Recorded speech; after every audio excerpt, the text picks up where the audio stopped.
SFJ 4x4 Studios presents in my oversized four-wheel drive Jeep.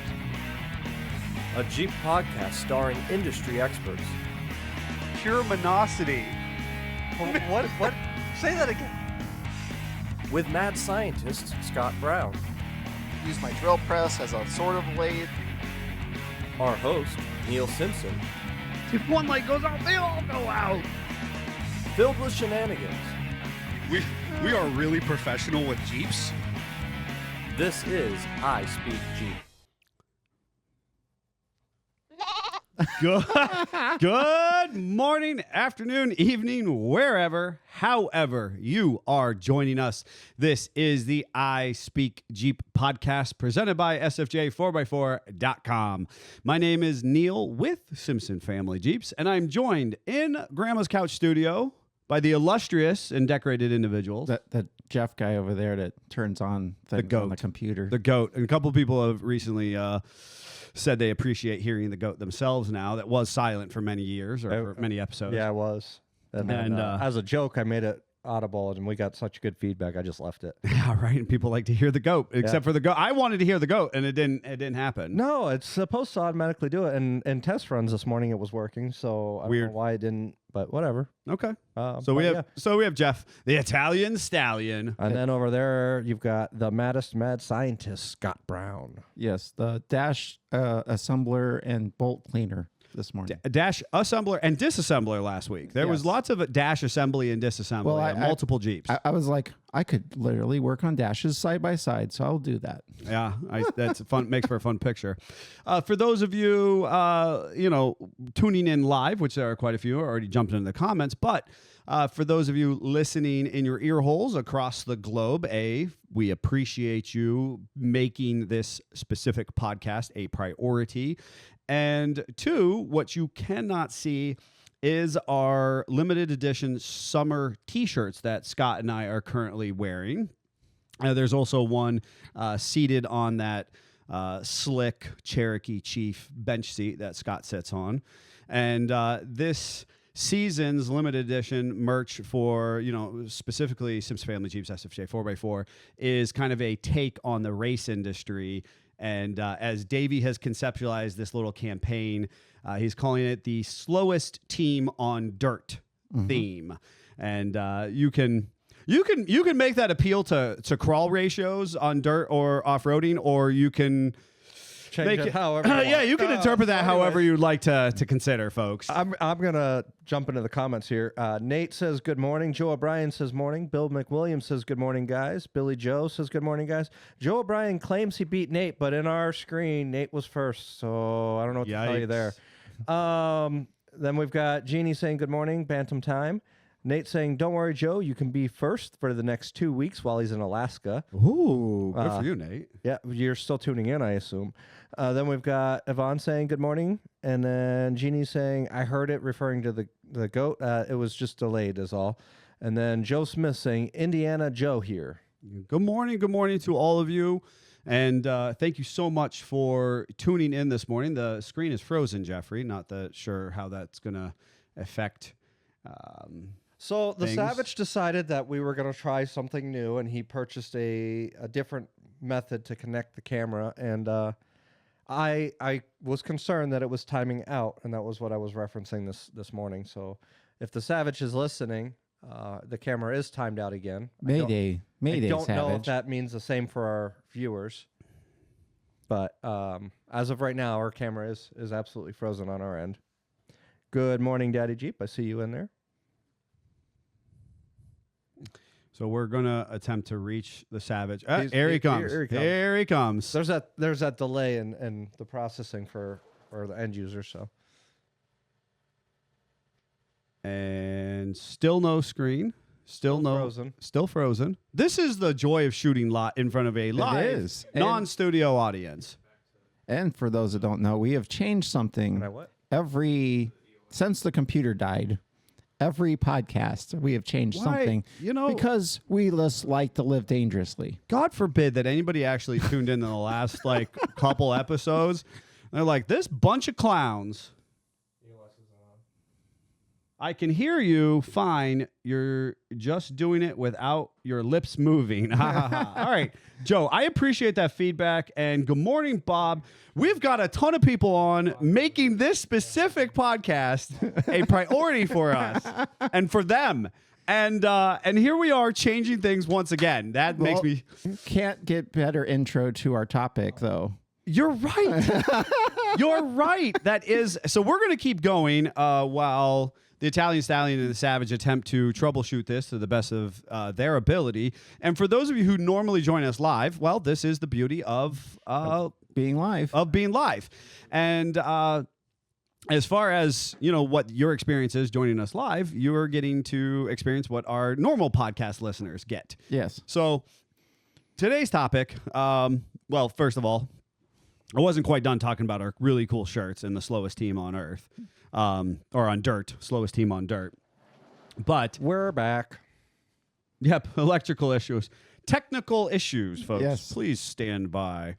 So, wow, Daddy Jeep says, I don't see you. Maybe not such a bad thing. Woo, there it is. That's fair. Yeah, that's actually probably pretty accurate. I had a football coach in high school, and he always said I had a face for radio. That's what he. You're welcome. And there it is. There it is. Yeah. So, anyways, today's topic, and so look for our merch shirts at the shows and events that are coming up. Also, if you are so inclined, this is intended to be our summer season. Just like, if you've been following us long enough, we had our construction shirts years ago. We had our signature, our limited shirts. We did some podcast shirts a few years back. We always try to bring something kind of new and fresh. If you're here to rep the brand and the podcast and Jeep services or retail experiences, whatever it might be. So the slowest team on dirt shirt, you'll be available this summer 2025.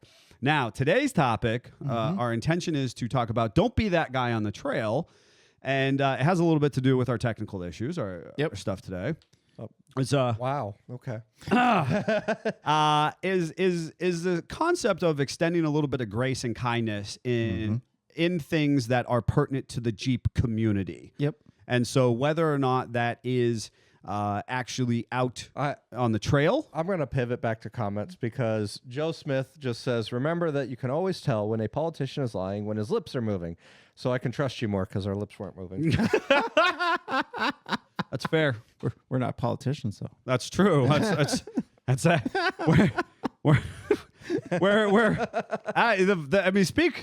I was trying to say, like, I always tell people, like, I'm not a mechanic, and that's what makes me more relatable to the average Jeep enthusiast. I'm an enthusiast first and foremost.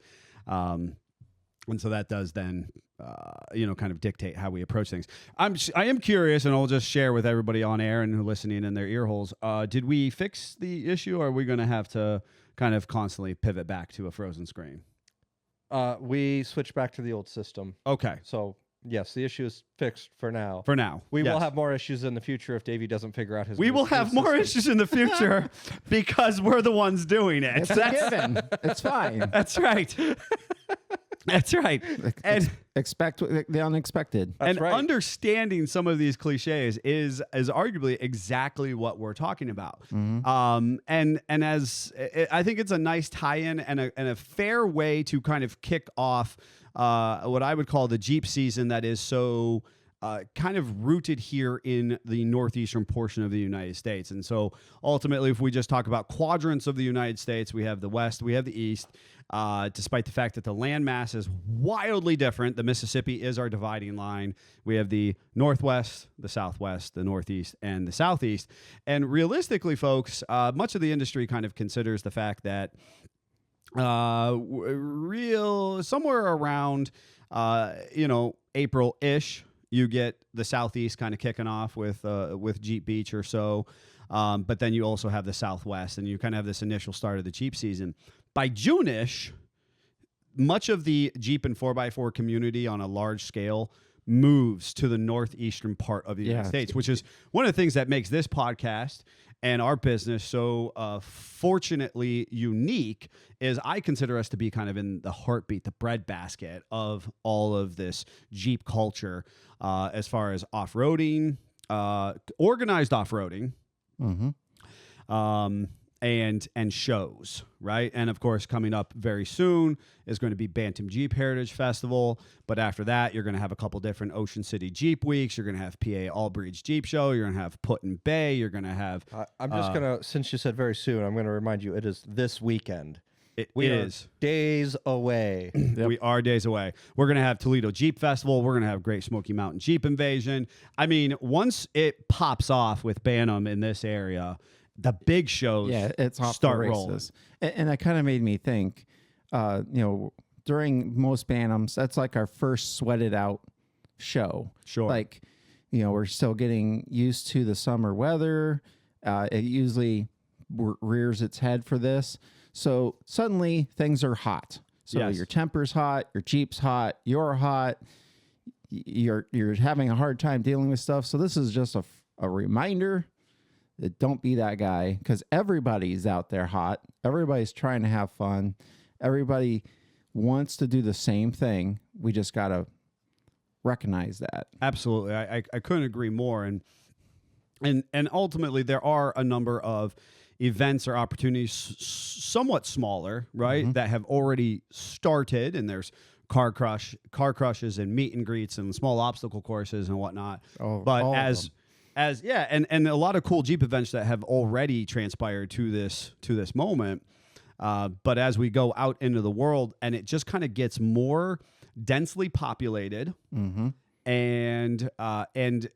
it gets hotter, you know, quite literally which is why where transient shows go up towards the north, because it gets almost unbearably hot in like Arizona, at this point. Yeah, absolutely. Florida, that right. kind of so stuff. that southern shows, that's why we're not having those southern shows in June, July, August necessarily. Yep. And it makes me think of if it made national news, and so I think it merits talking about it.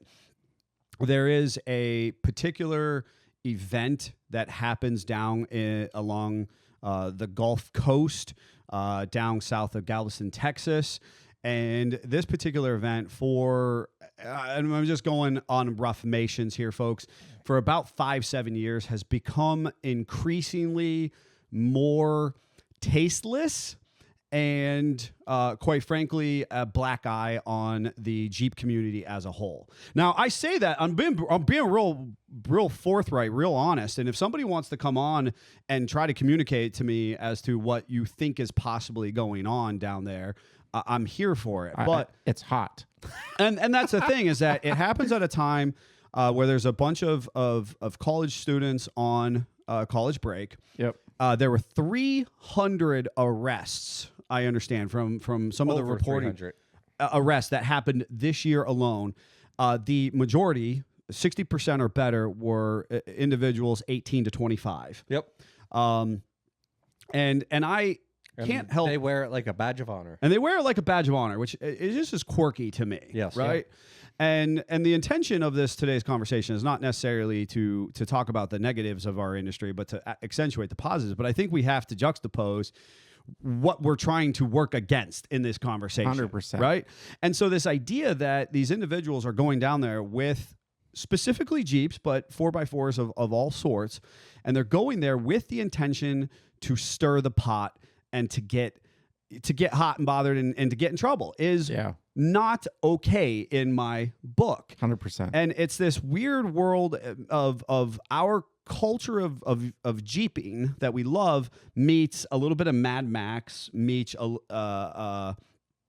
some form of Burning Man, right? Yes. Where we have this expectation that somehow we're lawless because we're out in the sand dunes of the Gulf. And that just, at some point in time, we have to be self-conducting, right?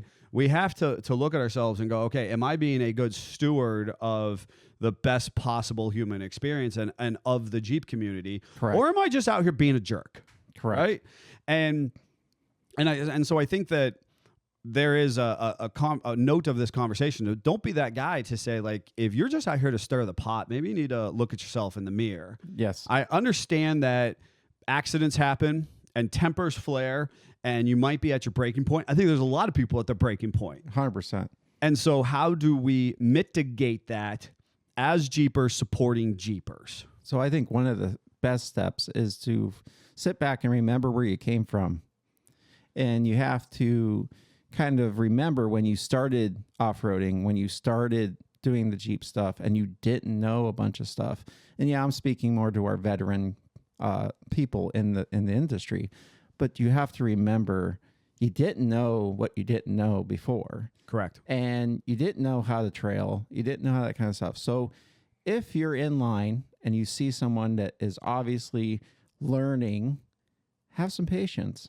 Let them do that. Maybe go up and be a kind, gentle voice and be like, hey, if you would like, you could try it this way. This is something I've dealt with, and this is how I've found it works good for my vehicle.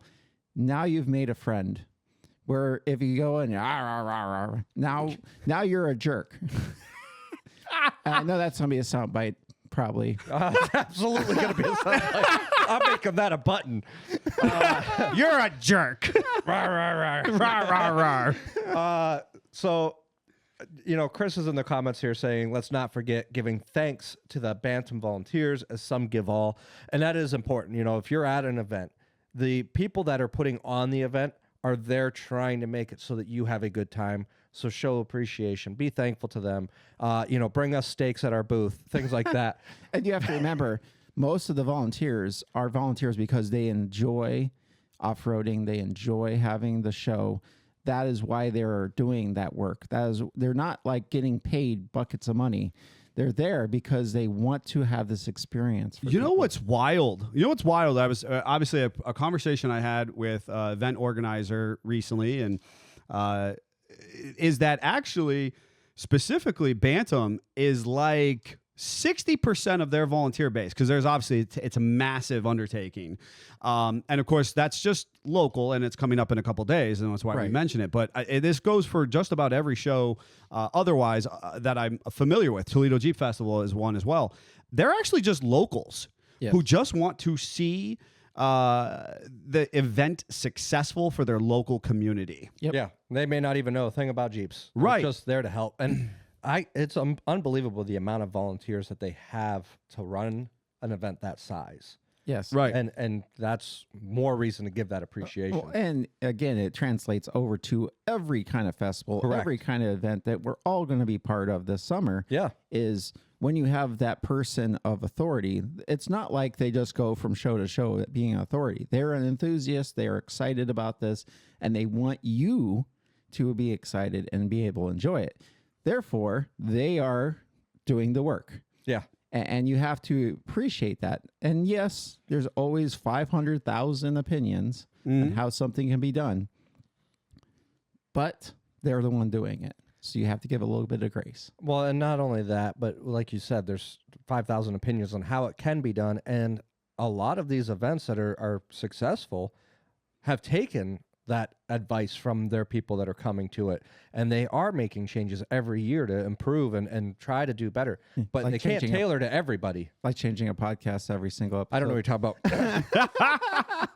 Well, and I do think there's value in your approach, right? Because I feel like, we oftentimes talk about some cliches, death by 1,000 cuts. 100%. I oftentimes on the leadership end of things, I talk about people being needled every day in their human experience. We feel it at the grocery store. We feel it while we're driving along the road. Understanding that we're all bringing some different perspectives or some different experiences with us to whatever experience it is, but understanding that there's some form of unification that creates an equal or standardized playing ground that we're all there for. And that's what I think is so unique about the Jeep community. I had the opportunity this weekend to talk with a vehicle enthusiast. And this is an individual who has some classic cars, has gone up to Woodward Dream Cruise, worked at AutoZone in a part-time capacity just because he loves cars. He's actually an educator full-time, but loves cars in the automotive world. So he worked at AutoZone for 5-6 years or whatever. And he was just like, man, you guys, you Jeep people, you're really dedicated. You know what I mean? Like, you're kind of a different breed. And I was like, that's true. Yeah, 100%. But it's that unification that brings together a diverse group of people. And that diverse group of people are present at shows. And it's something that I was keenly aware of when we started traveling, 12, 13, 15 years ago to these different shows. Because geographically, where we went in the country, there was a representation of the local population. 100%. And it's kind of cool, actually. You get to see a little bit of a different way of doing things. I mean, there's a little bit different model of rig. Maybe there's a common modification because there's a club and there's somebody, again, a volunteer, someone that's helping mold people in that, and they're like, hey, you can do it this way. So there's a trend that you can see.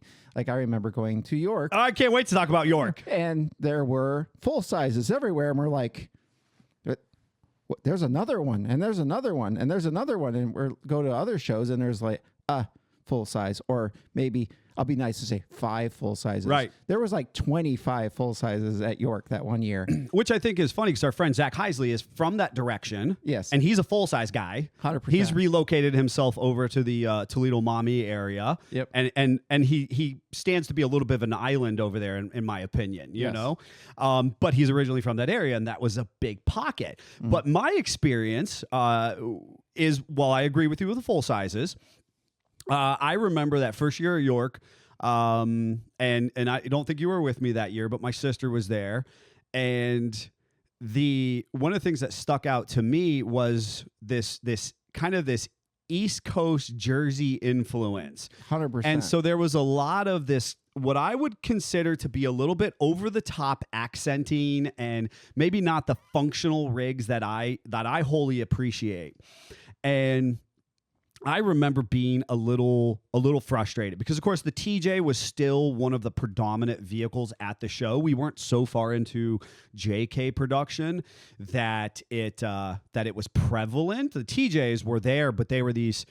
I mean, they stick out to me. They were just totally blinged out, and they were the high center of gravity lifts that I always kind of talk against with, impractical tires that had no travel, but, lots of lights and lots of sound and so on and so forth. And I really struggled with that initial start of the show because I felt like the manner in which oftentimes classical Midwesterners communicate with each other, which is a little more chummy. Everybody knows the Midwestern goodbye, which takes a half an hour to leave. Yes. Right? I felt like when I got closer to the Jersey area and I started associating with a number of folks, it was a little more curt. It was a little more short. It was a little more pointed, right? And then all of a sudden, and I mean, like, I had this unwinding on Friday after the show, and I was frustrated, right? I was frustrated. I was sour. I was like, I'm never doing this show again, blah, blah, blah. And my sister kind of helped me unpack a little bit. And she was like, well, tell me, so-and-so and this and that, and how much money do you think we made, and blah, blah, blah. And all of a sudden, like, she unpacked it, and it was just that I wasn't aware of our cultural differences. Yep. I'll be honest with you, folks, and I'm just going to call a spade a spade. We looked the same. You know what I mean? He had a little more of a... I didn't have the goofy faux hawk at the time, but they did. And, it just wasn't the flat brim West Coast feeling. But they were like... She was like, I think they're just actually appreciating. They're just appreciating you. It's just how these folks, you're cashing out, you're talking Jeep. It's just, it doesn't have that same warm and fuzzy feeling that you're used to. Well, that doesn't mean it's wrong, though. Right. And depending on where you go, if you go down into like the Carolinas and stuff, like South Carolina specifically, things slow down. Sure. Yes. They're a much slower pace. And if you're used to a fast pace, you're like, oh, can we just move on? And it just takes time. It just takes time. Whereas get up here, sometimes if you're from down south, things are moving so fast, you feel like it's curt. You're overwhelmed. Yep. 100%. And at the end of the day, you have to remember, like, they're driving a Jeep, you're driving a Jeep. Yes, maybe they like big wheels and short sidewall tires, and you are over here on your 15-inch with your giant sidewalls. You're all driving Jeeps. You're all in there for the same reasons. Maybe you have different opinions. That's what makes this fun, though. If it was in there and every single Jeep was the same, man, that'd be a boring show. And also... It'd be a Ford. And this is just because I always kind of gravitate towards a vintage side of things. And because I see a lot of grumpy old men on the interwebs. If you have a cool old Jeep and someone younger comes up and gives you a duck, smile, take the duck, and give it to your grandchild. Yep. This is your call to action. You don't need to throw it at them. You don't need to yell about it. You don't need to talk about them touching your Jeep, blah, blah, blah. Just take the duck, give it to a young person. If you don't have a grandchild, give it to the next young person that walks by. Put it on another Jeep. Just make them excited to be at the show. It's a little bit of an axe to grind for me because with the 36 ownership, I hear all the time with really old people, nobody's interested in the old stuff anymore. Nobody wants to do this. Be the reason they're interested. Pick up the little kid, put him in your seat, let him pretend he's driving. With permission. Don't just pick up random kids. Don't pick up random kids. I was going to say, Scott's picking up random kids all of a sudden. But, folks, we interrupt this message for a very important PSA from Simpson Family Jeeps, SFJ 4x4, owner Neil Simpson. We do not condone... We do not condone picking up random children and putting them in your vehicle. One of the most fun. We're off the freaking rails again. One of the best memories I have. You may not offer candy or ducks or free Jeep parts to lure them in your Jeep. Anyway. Oh, boy. We went there. One of the best. I just got lured into a Jeep. I'm not going to lie. Free Jeep parts, I'm in there. One of the best memories I have of taking my children to a big event is there was a guy with a really tricked out race car. And my son was interested. He was short. You couldn't see in the window. And they're like, open the door. Go ahead and have a seat in it. You know, put the helmet on, that kind of stuff. My kid was having the time of his life. And most people don't get that experience. That's all I'm trying to express is if you see somebody interested, take the time to talk to them. Make them make you the reason they are interested in something old. I can't agree with you more. I had the opportunity. One of the things I did do this weekend was Conneaut has started to host a big rig truck show. Mm-hmm. And because everybody knows I'm a frustrated trucker at I was heart. just going to say, are we sure Conneaut's doing this, or did you set this up? No, I did. set this up because you're like, I have a big rig. I want to show it off. I'm actually not allowed at the show. My big rig is too new. I'm actually a little butthurt about it, I'll be honest with you. He's in the uncomfortable stage of the big rig where it's not new enough to be cool over here. And it's not old enough to fit in with the vintage. Over there. Yeah. So he's kind of on the island. I am, yeah. I'm actually not allowed to attend this You're show. that awkward teenager right now? I am. I am in the awkward teenage stage, and I've talked to the event organizer, and he has politely poo-pooed me. He was that guy. No, he really wasn't. But at the age range of my truck, it would be actually one of the newer rigs there. And he really wanted to keep it in a pre-era of, 70s, 80s era of truck. But realistically, there's some absolutely stunning big rigs there. And then there is some hot rods, right? Hot rod big rigs. And, you have the kind of the classic car mentality where folks are sitting around in their lawn chairs, and I can't stand that. It's just nothing just bores me to death more than that. Yep. And they want to talk about the minutia, but it has no pertinence on my kid. It doesn't make my kid fall in love with it, right? Right. Yeah. And since I'm a child at heart, it's hard for me to fall in love with it. But there's a bunch of survivors, right? There's a bunch of survivor rigs that just rolled in off the highway. They're not polished up. They're real trucks. And sure enough, with parents' consent, Scott, there was a guy who was very explicit and was like, yeah, you want to get into it? Like, have you ever sat in a cab over that's, blah, blah, blah. And my son was like, no. And I was like, heck yeah, you're going to sit in that truck. That is cool. Yeah. And the guy was able to coach up my son to safely get into the truck and sit there. And I was like, that experience 100%. is what then makes our community of automotive enthusiasts unique. When I took Old Blue down to the Dayton, Cincinnati Off-Road Indoor Expo with Muddy Buddies, and I took Old Blue, and we had the opportunity to be in the convention center lobby. Was one of the first vehicles that you encountered when you came into the convention center. And I just opened it up, and I encouraged people to jump in the Jeep, take pictures in it. We played Please touch me. Please touch this Jeep. Yeah. And right. I'll be honest with my kids. I'm not a car guy like you guys are. I don't collect cars. I don't have that. Yeah, my kids. Don't worry. We'll read your shirt towards the end. Yeah, I know. Okay. That's not necessarily auto projects, but right. My kids, for them to get excited over a car isn't as common as for like your kids to get excited, and this story still stands out in my head, and this was a few years ago. Yes. A Lamborghini with an electric lime color pulled up next to us at a Sheetz. Okay. And my daughter, Lily, is just oogling it, staring out the window of the Jeep at this Lamborghini. And the guy gets out in our windows, or I don't even know. I was going to say, were your doors even on? Knowing you, you're probably stripped naked. I think the doors were even off. But he's like, oh, do you want to sit in it? And is that okay? I was like, heck yeah. So I have a picture of her sitting in this electric lime green Lamborghini at a Sheetz, and it made her day. That's so cool. And that's the kind of thing you should be doing. Not, oh yeah, this car has this many horsepower, this many things, blah, blah, blah. The kids don't care about that. Right. No. Right. And, and that's, and the thing is, it's an extension of adults though, too. And it goes back 100%. to that new enthusiast who's excited about their Jeep. They've dreamed about it for years, and now they're in a position. It doesn't even need to be a new 2025. No. It's new to them, and they are excited, and they are in love with their Jeep, no matter what vintage, what year, what model it is.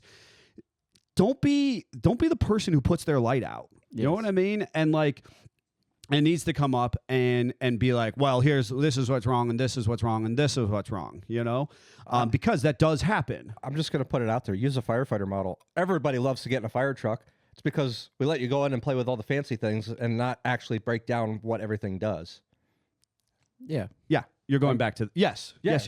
Just go in and just show it off and have it be fun. And be, kind of that open or egalitarian approach to everybody to say, hey, this is about the fun. Yes, it is a tool for me. Yes, it is I've invested heavily in it. Right. Firefighters maintain and all that kind of stuff. But, for the most part, it's my opportunity to share what I find cool about it with you as well. I was going to say, all of us would still, in a heartbeat, jump in and start playing with buttons in a fire truck. Like, oh, yeah. It's just a cool thing. But if you were like the old car community with your fire truck, no, you can't touch it. This is what it does. Like, yeah. And I think it wouldn't be cool anymore. And I think that we have that the propensity for that among the Jeep community to be like, oh, well, mine articulates this much, or it's this rugged. It's the this flex model where you're not actually flexing your Jeep. You're flexing on your fellow Jeeper. Yes. And that's foolishness, because how do they know to want to do what you're doing? Right. Do you want them to be like, oh, everybody with that type is that kind of way? No. You want them to be like, well, you know what? I strive to be like that guy. Right. That's actually when you're cool. Or I appreciate that you're willing to drive around a 1940s era car or Jeep or truck or whatever. Yeah. I'm not ever going to kind of get to that point myself. Yep. But I want to appreciate that in you. And if you're a jerk about it, well, then I'm no longer kind of appreciative. Right. I'm amazed how many people gravitate to the early model civilian and military Jeeps, despite the fact they'll never own one. They can appreciate them. Yep. They can value them. But I think that's one of the things about a lot of the military reenactors, specifically the ones that attend Bantam, right? Mm-hmm. That's just specific to them. They are some of the kindest Jeep vintage people that I have been acquainted to, because they are so passionate about their Jeeps and their military history. They want you to be passionate about it as well. They'll go as far into the depth of it as you want, but also know when to stop. Right. Yes. Now, I've never gone down to their encampment and really got, one-on-one with a ton of them, but the ones who come by our booth, the ones who drive by, who want to share with us, I mean, we have D-Day here in Conneaut, Ohio, which, again, if you are any type of history buff, I encourage you. It has the capacity to be a once-in-a-lifetime reenactment experience. If you do nothing else, come to this one because it's so period correct and so cool. To the point that we had Davey cut footage from Saving Private Ryan, right? And you almost couldn't tell the difference. And so, again, tens of thousands of people invade for a specific weekend. I can either choose to be the negative Nancy online or in person, or I can choose to go, hey, for this temporary inconvenience, 100%. My community is benefiting immensely. And not just the financial benefit. Children are being exposed to it. It's making it more real for people. It's making them realize some of the stuff. At Bantam, at D-Day, at wherever, our veterans are benefiting because our veterans who have served and given so much of themselves and sacrificed so much are able to come back and be honored in a capacity that is relevant to the average citizen. Yep. Nobody really has the true scope. It's like driving the vintage vehicle, right? Yeah. Until you actually get to ride one, until you actually get to go for a drive, you don't know just how bumpy they are. You don't know how lack of horsepower they have, Yeah, right. They're cool, but you don't have an appreciation of it until you kind of wear those shoes. Yep. And these events, whether it be on the trail or at a show, give us that opportunity to come together and have that. Now, I always tell this story. It's one that I'm particularly fond of, and I think I've shared it on the podcast before. It was opportunity as SFJ was in its glow up, and I was able to travel again. My wife and I took our kids to Idaho to visit some friends, some backwoods stuff out there, and we were on a plane flight. And at that time, SFJ 4x4 was Holy, Scott, Greg, and myself. And the flight had been delayed. And Like they always are. Right? And the whole plane started to grumble and mumble, and there was, a pocket of despair where somebody might miss their connecting flight, and then there was another, blip of, well, what if there's a God forbid, a terrorist of some sort? Why is our plane being, there's a lack of transparency. So now humans jump to worst case. Some humans jump to worst case scenario. And my wife and I had the opportunity to kind of muse on the fun capacity that if Scott and Greg were with us, Scott and Greg would immediately start to rummage in their pockets and their carry-ons. Can I find a paper clip? Can I find some Scotch tape, some duct tape, and some bubble gum, and an old T-shirt, tourniquet that they'll repair a fuel line with, and so on and so forth. And they would start to communicate among each other. And then all of a sudden, Greg would get up and he would be the guy, and he would grumble, blah, blah, blah, blah, blah, I'm fix this darn plane because I'm not going to be late, and so on and so forth. And Scott would get up and he would say, it's okay, folks. Like, there is a delay, but we're trained professionals and we can fix this so that we're all going to get there, in a swimmingly good capacity, right? And Grandpa Scott would calm all of us, and Greg would focus in. Now, I share that in this capacity because, of course, as Scott already said, just accept the duck, say thank you, and move on with life. That might be not your nature, right? But in that scenario, Greg, I think sometimes it's lost on people. Greg is not blaming the world per se. Greg is not being negative towards an individual necessarily. He is accepting the nature of events and understanding that in that moment, he has the capacity to change it for the better as of the plane. Yep. And I want that to be explicitly clear, that you might not be sunshine and rainbows. You might not be Grandpa old man Scott Brown and want to calm the masses. You might not even really want to accept that duck. But there comes a moment where we accept the circumstances. I've done my pre-check of my Jeep. I thought I aired it up well. I was not driving like a maniac on the trail, and I still managed to get an 11-foot, 6-inch diameter log jammed up underneath my suspension. Does that sound familiar? That sounds really familiar. I wonder who could have done that. No idea. And you still ended up being temporarily that guy on the trail. Not only that, that's another good example.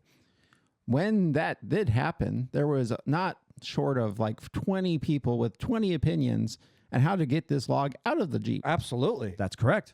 And in that situation, I come down and I looked at the situation. I listened to the 40 experts that were looking at the vehicle. I mean, this is all true. That's because that happens on the trail of life. And then I was like, am I going to add to this conversation or am I going to be 41 opinion? Right. And obviously my biggest thing at that point was to... He was like, I've got a purple strap. We've got this. Well, that did happen. But anyway, the power of the purple strap. Anyway, my biggest thing was that open the trail as quickly as possible, not screw up Jeff's Jeep in the process. And it was right between the brake lines. I mean, you couldn't have placed this log there better if you wanted to, right, without causing damage.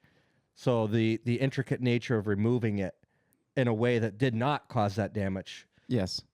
And nothing boils my blood more than someone coming in and I am the expert and I am going to impose my opinion onto you.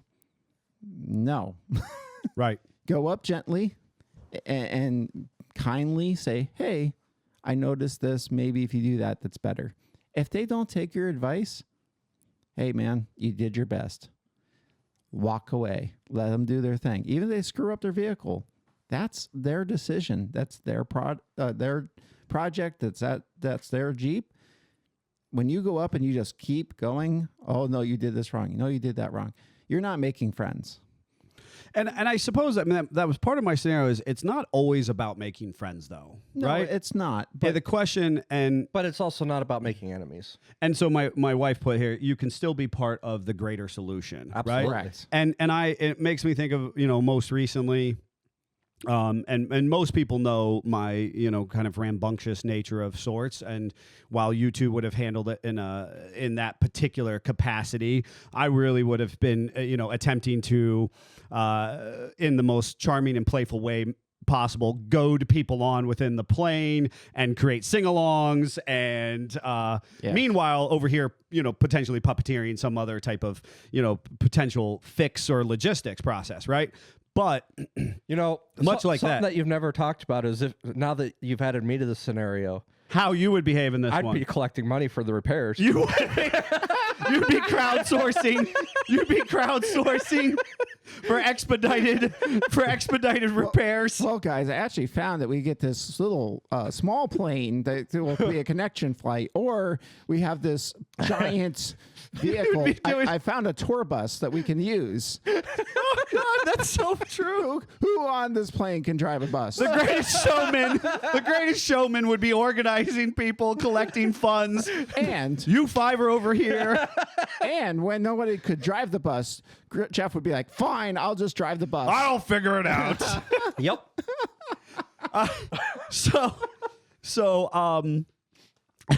It reminds me, there was a trail ride event this fall, and these folks did not know how to use their quicker disconnects. Yeah. It And happens. they were somebody else had taken them off before the trail ride. They were done, air quotes. They thought they needed to throw them right back on immediately. They just were kind of none the wiser. They didn't know what they didn't know. And thus ensued a whole group of people trying to figure out how to make these disconnects. Because, sometimes if you're not on quite level ground, you got to push down on this side and pull up on that side and jimmy it around a little bit. PSA, mad scientist tip. If you're in that situation, you open your door. Hopefully you have doors. You're not Jeff. And you use that to pull down or on either side that you need to move the Jeep. It makes it super easy to move an unhooked Jeep. Gives you a lot of leverage because you don't need to move it that much. If your doors are off, just have someone stand on the passenger side. That too. Side, whichever Yeah, side. I was going to say. Which is also why Jeff likes those Jeep surf. Yep.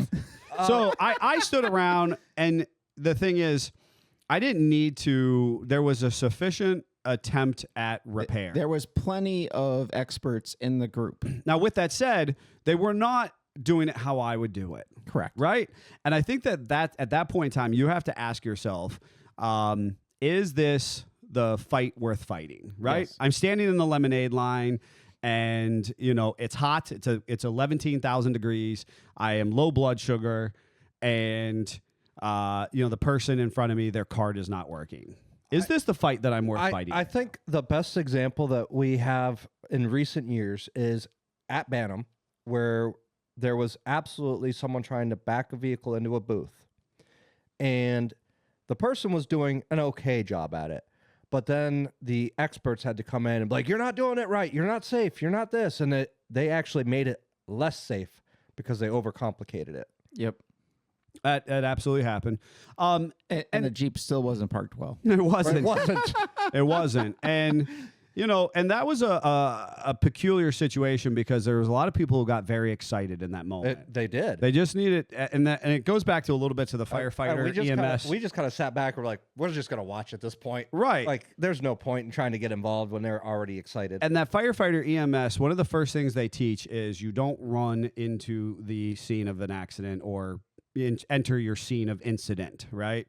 And they do that because you need to be able to take a breath and be aware of your surroundings and observe first and foremost. Yep. And I caution everybody to take that approach when it comes to not being that guy on the trail. Everything. Because we can't correct that guy on the trail as kind of an umbrella, because we can't control those around us. Nope. Right. And ultimately, I think there is then I can picture this conversation I've had so many times with people in my head. Yeah, Neil, but what happens when this person is just out for they're out for number one and they are honestly being dangerous and being a jerk themselves, right? And that is then the challenge to this specific conversation. 100%. But in that situation, in my opinion, again, friendly mad scientist PSA, you observe, you see them act a fool. You then find someone of authority to let them know about the act of fool. You don't need to actually go in there and be the force. With exception, if you see a blatantly safety situation where somebody is going to get hurt or killed, then by all means, different. You need to step up and say something. But don't do so in a way that just creates more issue, because I've seen it where someone stepped up, hey, you better stop what you're doing before you run this person over, and the driver is now agitated and hits the gas harder. Correct. And I guess at that point in time, the conversation, it does go back to that big campaign that we had 20 some years ago. See something, say something, right? 100%. Because we had that campaign as a society because of these situations, because we can't control, air quotes, the bad guys, right? If we just do a gross generalization and understand that there is a time where you're not intentionally being the bad guy. You didn't know that this component was going to fail on your Jeep, despite the fact that everybody else was like, your tie rod is wiggly iggly, and you decide to drive on the road anyways. Don't drive that. You're going to kill somebody. Okay, bye. And the guy leaves anyways. Yeah. Which happened to us last week, folks. There does come a point in time where that's going to happen. And I think that without being an isolationist, you do have to take the approach of how do I insulate myself and those that I am able to help from this scenario, right? Am I able to move my vehicle, which there's been a number of times at shows, specifically for us on the commercial end of things, where we've gone out and we've seen that somebody's having trouble parking or getting their truck and trailer in. We just go and move our Jeeps. Yep. Yes, it is inconvenient to us, but quite frankly, I'd rather take the inconvenience of moving 2 or 3 items within my booth instead of an insurance claim or tempers flaring or some other type of cattywampus experience. And oftentimes, we've moved the vehicles specifically because that person didn't know how to drive their rig that they're bringing in. That's exactly correct. And instead of going, well, you're an idiot, you shouldn't be driving that, we just go, hey, we'll give you some room, we'll make it easier for you. 100%. Just help them out. And that while that doesn't seem like that hard of a concept, I understand when you're already stretched thin and you're like, man, I just wanted to sit down. I just wanted to eat my food. I've been in the lemonade line for 10 minutes already while they ran across the festival to get more lemons from the other lemonade stand. Yep. And now I have to deal with this person who's trying to cut in front of me. And I really want to just go, crazy on them. Yep. It is this conversation about the things that uniquely made us as Americans unique back in the day, is this unification. What are we together in this for, right?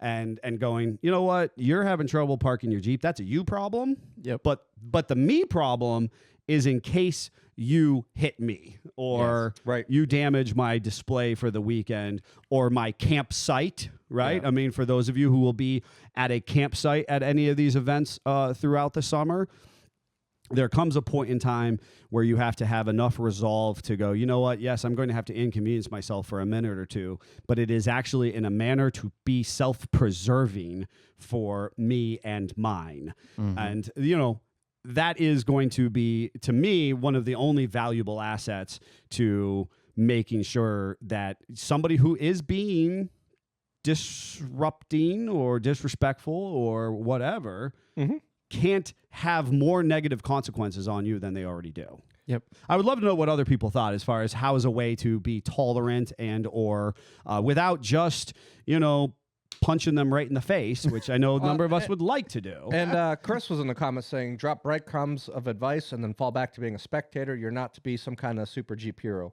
And that is basically what you 100%. were saying that happened at Trailfest. Correct. So the other thing that we should talk about is windshield defense. Yep. They absolutely are sponsoring this episode along with a series of episodes and have a product that is really helpful to Jeeps where we know windshields are constantly breaking. So Can definitely make you frustrated. Especially because when I'm running down the road, nothing irritates me more as my frustrated truck driving experience than somebody who has a blatantly unsecured load who's commercially employed yes. hauling that load, right? Absolutely. I understand Stuff falling off of it as you're driving behind it. Absolutely. And I understand that, that the average, homeowner or individual who's just loaded up their trailer with some wood chippings or some twigs or some gravel because they're just doing it once or twice. I'm more forgiving of you than I am a person who's making money by every turn and trip they take with some gravel or some, peat stone or whatever, and it's unsecured and it comes off the truck and it gets me in the windshield, right? So windshield defense is a triple layer protection product that applies to your windshield like a screen protector for your phone. Yes. So that in the situation where we have a less than desirable catalyst and something has come off, that my day's not ruined by a broken, chipped windshield when that pebble or twig or whatever flies off that load. And worst case scenario, it does get schmutzed up and something does become damaged on that initial layer or the currently exposed layer. You actually can go on there, and since it's triple layered, you actually peel it off. Yep. You do a full peel off, and you have 2 more screen protectors. Yes. And all 3 screen protectors are intended to last almost 2 years, depending on how subjected to damage they get. Right. Yep. And so it's a way that when and as needed, you can be on the defense, insulating yourself from the other yahoos out in the world. Especially when we're in a world where windshields can be upwards of $1,000 now. Oh my gracious, thousands of dollars. Those of you who have the adaptive cruise control in the latest JLs and JTs. Holy cow. I am just boggled. And then what we are under the impression is that with the Taser, we can turn off adaptive cruise, which should allow us to install any piece of glass that fits in that hole, right?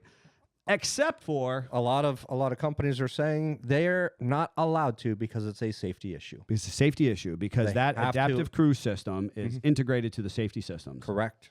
And Now, we know that we can shut it off, but as far as getting someone to install it, you're not going to Safe Flight or any of those major companies because it's a liability to them. Correct. Yep. And if you want a leak-free windshield, That's kind of your choice. It's kind of your thing. So that's where a product like Windshield Defense by Racing Optics makes the most sense in insulating yourself from that process. And I see Charles says he needs two new windshields. So if you are going to be putting a new windshield on, that is the time to do this.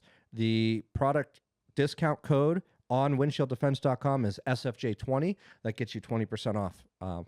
Kind of a great time to do it. Kind of switching back to those gears and just on my general rant, despite the fact that we fell off the rails a few times, I'm going to read Joe Smith's. A lot of things can be done easier by just smiling while you're doing it in that act in it, then act like you're angry. Okay. Now, I'm going to tell you a story when we were at SEMA last. And my wife, and we had a girlfriend with us, and then Jeffrey was there because he's actually, once again, the reason why that we got in trouble, per the usual. Well, and happen. Greg, right? That did happen. So, and this has absolutely nothing to do with Jeeps, other than the fact that we're there for SEMA. I was going to say, it didn't even have to do with SEMA, honestly. We were out because we were checking out this place called Area 51, which is like, it's restaurants and shops and entertainment spaces and whatnot, okay? And we went into the event. It's got like installation art and fun lights and quirky stuff. Super cool, honestly. And we went in at, I'm going to make something up, like 7 o'clock to grab dinner at this local burger joint. It was delicious food. We had a great experience. Yeah. And we went in. There should have been a line. They have a door call. I think the easiest way to put it is think of it like walking into the center of a mall and you have all the store layouts, the restaurant layouts. You have a large center kiosk like they used to do in the store, where there might be a store in the middle and the aisleways went down either side. Correct. Right? And there is the public bathrooms are at the front of this at the very front once you area. walk in through the double doors. And outside the double doors there is, would be like a bodyguard of sort, but when we entered, there wasn't, right? There was nothing exciting. And yeah, we got checked for IDs and stuff at the very outside as we were walking in. Right. We go in and we eat at the back of the facility. We get done eating, we wander around, we check out some of this adult space. And then the girls go enjoy a drink. It's like a cafe in the middle. Yeah, it's a nice little open bar area. Really, really nice decorations, lit up trees. And Jeff's like, I gotta go potty.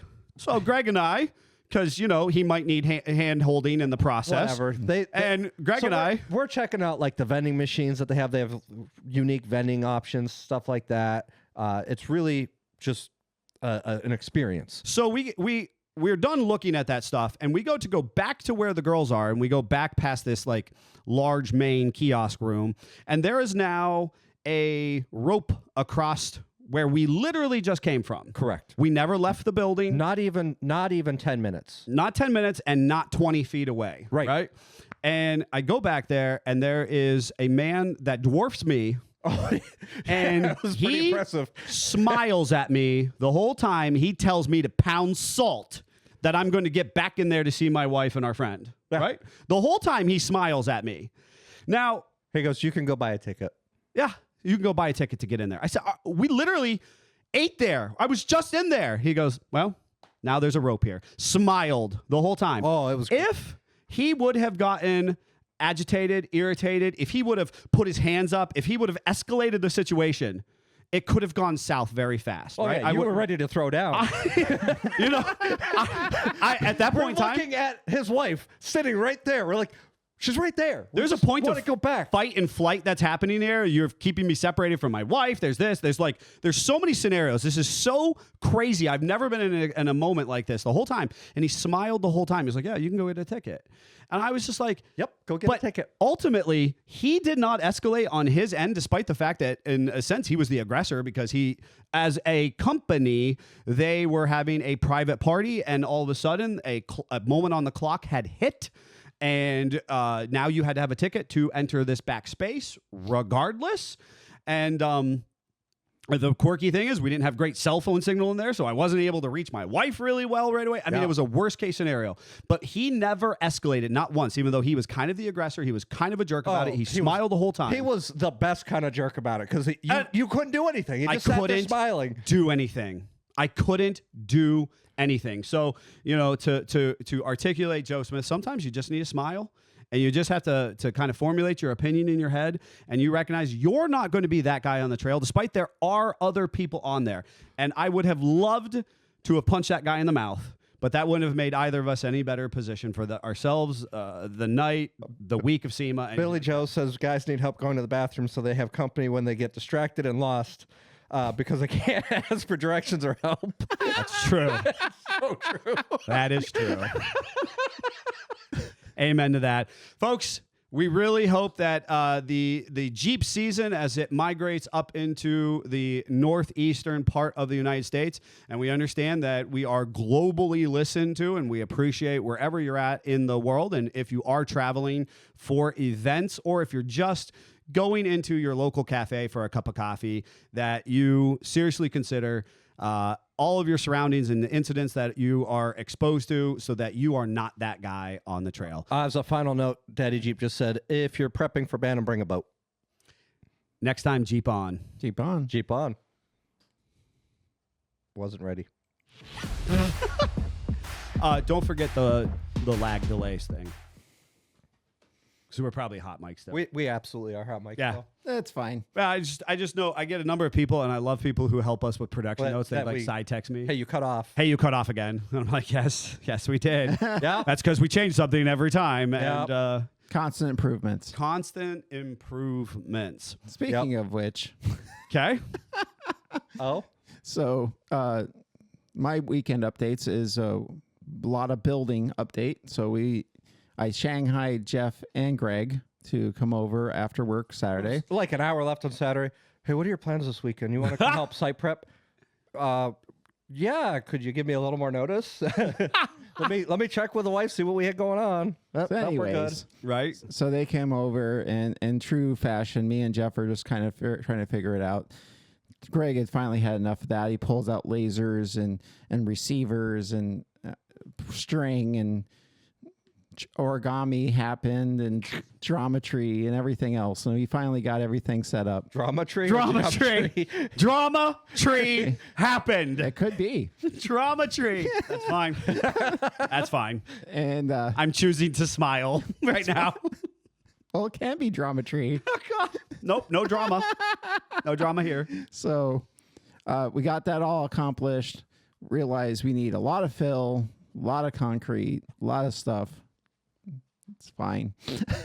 It's not fine. It's not so fine. expensive right now. Yeah. It doesn't make sense. I'm so frustrated by Yep. our need to collect projects. Yes. Yeah. So then go over on the Sunday. My wife had inappropriately said, hey, I saw a friend needs moved this couch. We have a truck. We have a trailer. We can help them. Have a truck, will travel. I said, yep, Okay. I agree with you. It was one of those things they have gone on and done a PSA and like, hey, I need help. Of course, 80,000 people go on and give opinions. And then when they actually need the person to assist, nobody shows up. So me and a few other friends, we convoy our Jeeps. We go in, we procure the couch, we deal with. This is a pretty serious couch. Is this a code word for something? I feel I'm like wondering.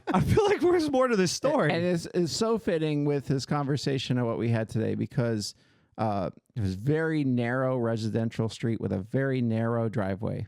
I took my car trailer because that was the easiest thing to Only take. thing could have been better is if it also was a narrow opening to the door and a very large couch.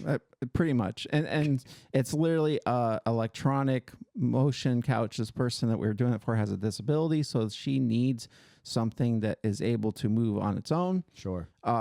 It's heavy, that kind of stuff. And I get the trailer backed in there. Yes, it took me a couple shots to try to run over their yard and not that kind of scenario. I literally had to go into the neighbor's drive across the street and back in straight. Did not sideswipe their car. Good. And the very first thing out of the guy's mouth is, I see you back up like I do. Now, in that situation, I could have been like, you're a blankety blank, which is what I was thinking in my head. Or I could smile and go, yep, it's a tight driveway. And that's what I chose to do. Right. We were able to load the couch, strap it all down, put a tarp on it. All the Jeep, Jeep motto. Somebody brought a strap, somebody brought a bungee cord, somebody brought a tarp, got it all covered up. Took it over to our friend's apartment. We're able to wedge it into the situation, plug it in, sit it down where she needed it to, all in one swift movement. Nice. It was pretty cool. So then after that, it happened to be across the street from Menards. Oh. And my just wife's happened. like, we have a trailer. That's Menards. And we have a Menards. And we need building supplies. So I got a picture that says, I see you're 1 ton and I raised you almost 2 tons. Oh, God. Oh. And I want to reiterate, I have had that much weight on a trailer behind my Jeep. It's when you put 2,000 pounds in the bed of the truck inappropriately. this is Jeff flexing. It is. I'm going to flex on that one. So we got like 60 bags of concrete, which is, according to my wife's math, I have not double checked her. I don't really feel like I have to. It was like 3,800 pounds of concrete. Okay. When you put it on the tongue of the trailer on the front of the fenders, it Not makes good. the hitch touch the ground.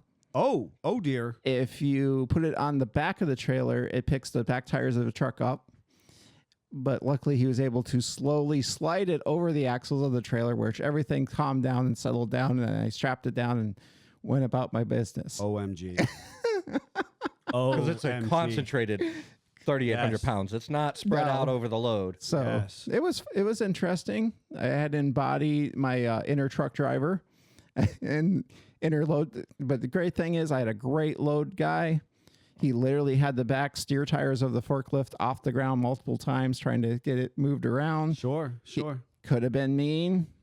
He's like, you know what? I'm here to try to assist you to do this cattywampus crap. And, but at the same time, you also could have been a jerk about, telling him, do this, do that. 64. And Amy Yeah. says 64. 64 bags. And ultimately, that's could have been a challenge. You could have also started that fire, and 100%. you didn't. And the funniest part is I got back in the truck afterwards. And of course, the kids are doing their thing.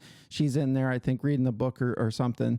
I'm like, so what did the kids say when the truck squatted like Nobody crazy? cared. And Nobody noticed. Nope, it was fine. Nope, they were She's just like, I just clicked on the e-brake for you. our kids and our families are used to us, right? Yes. You ever think about when my wife and I talk about the people that associate with us in the most like nuclear way fashion? I'm like, man, there's something wrong with them the most because they're like, nope, they're unfazed by our shenanigans. And I have to tell this part. So when we got ready for going to do this Saturday, Sunday, originally we were going to go to the local farmers market.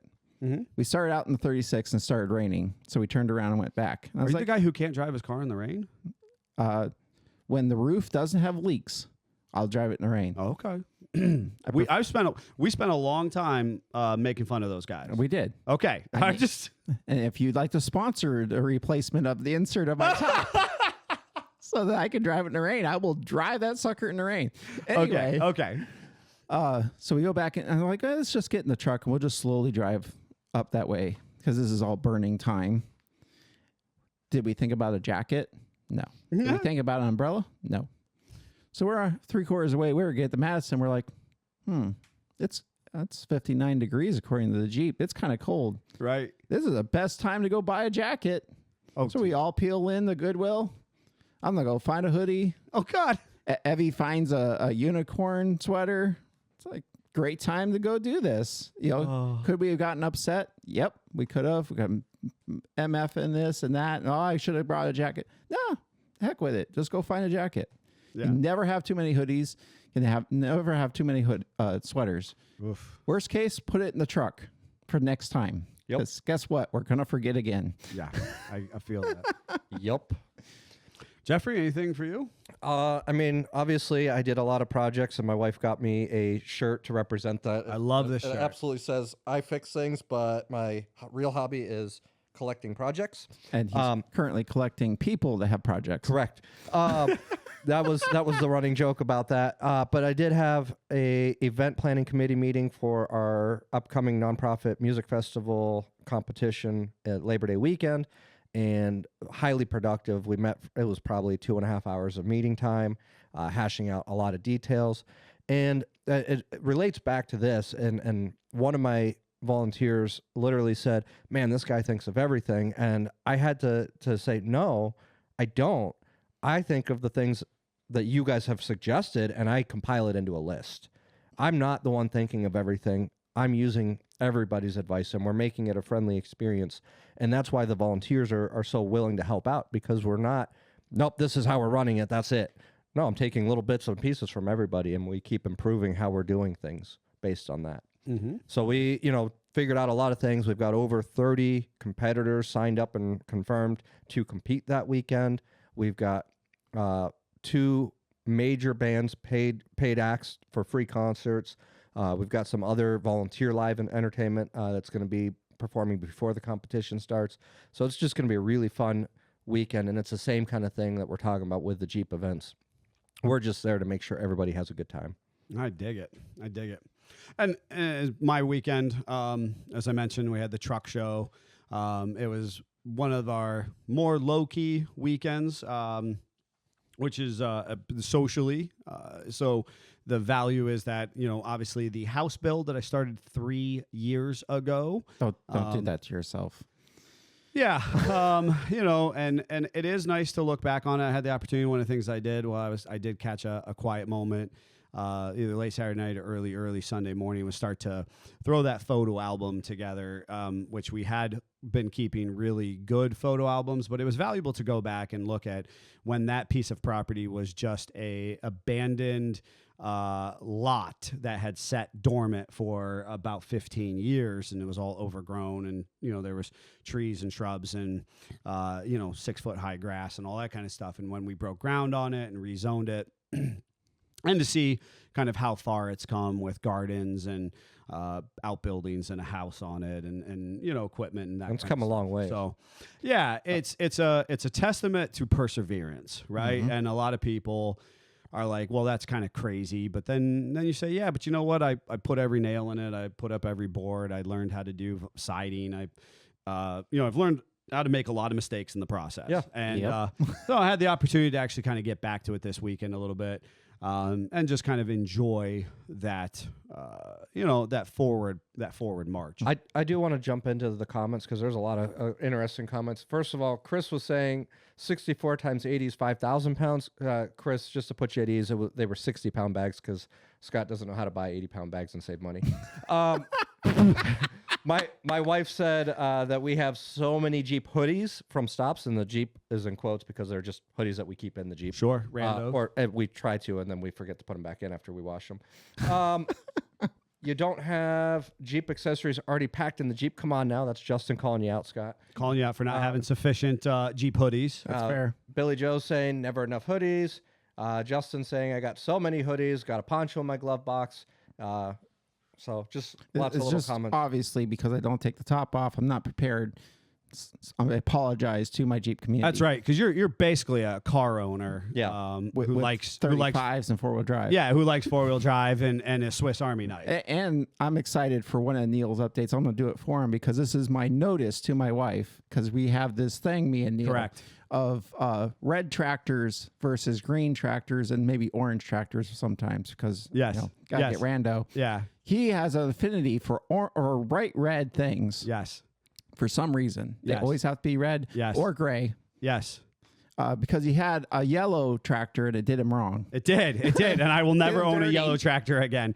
Yeah, no, had after a very long search, finally had the opportunity to get into the best case scenario. My wife actually found this one, a zero turn. That is red. That is red. Has a really cool seat. It's a reason you're very jazzed up on that seat. You've mentioned the seat multiple times. Yeah. It was, we have a lot of acreage to mow, and obviously what Scott is alluding to is Scott and I have gone so far between tractors and children and marriages and houses. Our things happen within a very nominal period of time. So this is, if you're following along close enough to the podcast, I have purchased the zero turn, that should last me a few years going forward at this point. Within a nominal time frame, Amy, this is your warning. You guys will be buying a zero turn as well. I mean, that's the way it works. works. You got the big tractor. He got the big tractor. I mean, it's. Yep. Our lives But lovingly parallel each other. That being said, you're also on deck to get a Gladiator. I am on deck to get a Gladiator, and one of our good customers listed his for sale the other day. It is a beautiful, fully built Jeep named Natasha. Has done a bunch of 101, 102 classes. Yeah. The thing is actually tried and true, totally proven. And it's a gorgeous build. I think it has onboard air. Yes. Yeah. It's got a whole bunch of accessories. It's been upgraded 11 times. And I know he's ready to part with it because he and his wife have multiple Jeeps and they're ready for something different in their life. And I was seriously considering Natasha. It's just the wrong color. So it's a kind of a tan, right? Yeah, he really likes red. And I really like red, black, or black. silver. And that's kind of where my color palette lays. I keep thinking like, a blue car would be kind of cool, or a yellow and, Tuscadero pink. And I'm just like, you know what? Red, black, or gray. It's where I'm at. So if you want Natasha, there's a really trick, fully built JT that's going to be on the market very soon. Amy's saying, why? We don't need a new tractor. Well, there it is. The belly deck of the tractor, Scott made a little faux pas.